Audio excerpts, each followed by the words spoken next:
बड़ी खबर सामने आ रही है। ईरान के टॉप कमांडर की अमेरिका को धमकी। जनरल मौसवी जो है उन्होंने यहां पर अमेरिका को धमकी दी है और अमेरिका से जवाबी कार्रवाई का दरवाजा खोला है। ये यहां पर वो कहते हुए नजर आ रहे हैं कि अमेरिका ने ये जो हमला किया है ईरान पर, जवाबी कार्रवाई का दरवाजा खोल दिया है। जनरल मौसवी ने यह भी कहा है कि हम कभी पीछे नहीं हटेंगे। ईरान की संप्रभुता पर यह हमला किया गया है और इसीलिए अमेरिका ने हमारे लिए उन दरवाजों को खोल दिया है जिसके जरिए हम जवाबी कार्रवाई करेंगे।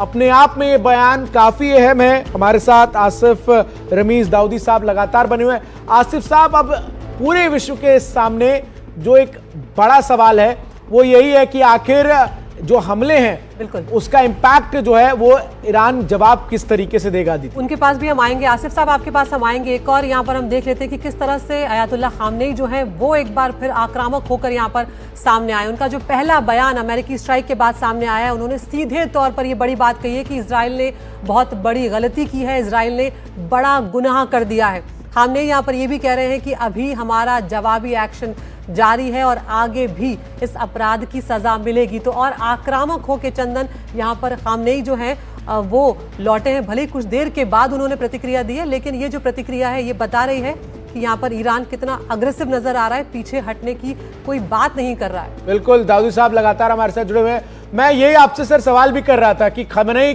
की चेतावनी जो है वो अब सार्वजनिक तौर पर सामने है।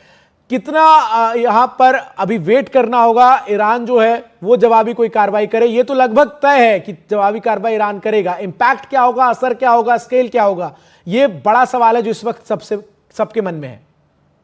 जी बिल्कुल, आपने जो सवाल किया ये सबके मन में, पूरी दुनिया के मन में। और उसमें थोड़ा सा एडिशन मैं ये करूंगा कि इसका इम्पैक्ट सिर्फ ईरान पे नहीं, इस पूरे एस्केलेशन का इम्पैक्ट रीजनल जो मिडिल ईस्टर्न एरिया है वहां, और ग्लोबल इम्पैक्ट, और खास तौर से फिर हमारे मुल्क पे भी उसका क्या इम्पैक्ट पड़ेगा, ये भी एक बहुत बड़ा सवाल हमारे दिल में और पूरी दुनिया के दिल में है।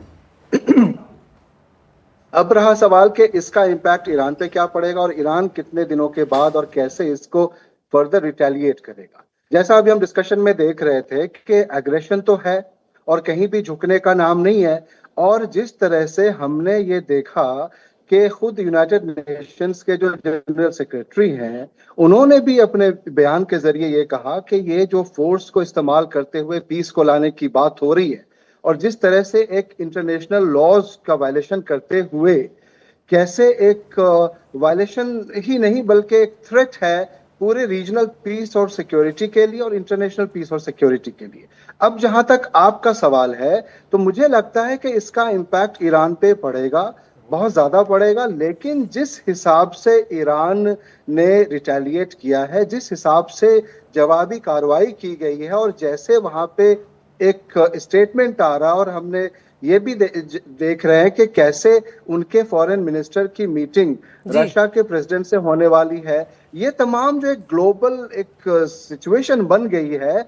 हम ये जानते हैं कि पूरी दुनिया अभी किसी भी तरह से इस तरह के वॉर को एनकरेज नहीं कर सकती और इसको बिल्कुल यहाँ तक कि जो बात आप कह रहे हैं आसिफ साहब वो इसलिए भी महत्वपूर्ण है क्योंकि खुद अमेरिका में भी इस बात का विरोध हो रहा है। अमेरिका में जो ट्रंप की सहयोगी हैं उनकी तरफ से भी इस तरह का बयान सामने आया है कि शांति होनी चाहिए थे, ये हमें नहीं करना चाहिए था।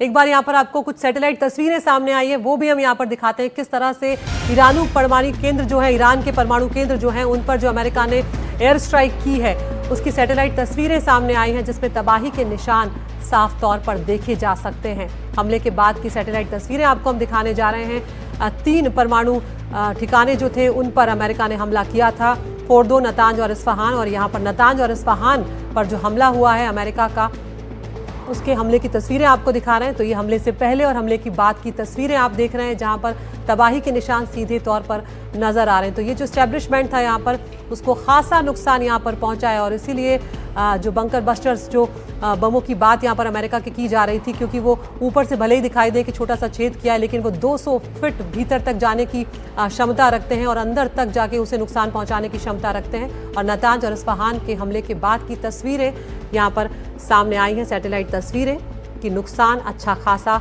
यहाँ पर हुआ है। बिल्कुल, तो नुकसान की ये तस्वीरें हैं, लेकिन इन सब के बीच आइए बीते 24 घंटे में जो पूरा घटनाक्रम है वो आपको 10 पॉइंट्स के जरिए मैं समझाता हूं। सबसे पहले रूसी राष्ट्रपति पुतिन से आज आपको बता दें कि ईरान के विदेश मंत्री की मुलाकात है और सबकी निगाहें इस मुलाकात पर है। बहुत दिनों से मिलिट्री एक्शन प्लान जो है वो तैयार किया जा रहा है ईरान की तरफ से। अटैक प्लान छिपाने के लिए ट्रंप ने 2 हफ्ते की बात कही थी। नेतन्याहू ने कहा हम अपने लक्ष्य के बेहद करीब हैं। इसके साथ ही साथ ईरान में दर्जनों सैन्य ठिकानों पर टारगेट किया गया है इजराइल की तरफ से, यह भी जानकारी आपको दे दे। ब्रिटेन, फ्रांस, जर्मनी की अपील, ईरान जो है वो समझौते के लिए बातचीत के टेबल पर आए। ईरान का बयान सामने आया कि न्यूक्लियर साइट पर कोई रेडियो एक्टिविटी जो है वो नहीं हुई है। वहीं ईरान में रेडिएशन पर आज इंटरनेशनल एटॉमिक एनर्जी एजेंसी की बड़ी बैठक है।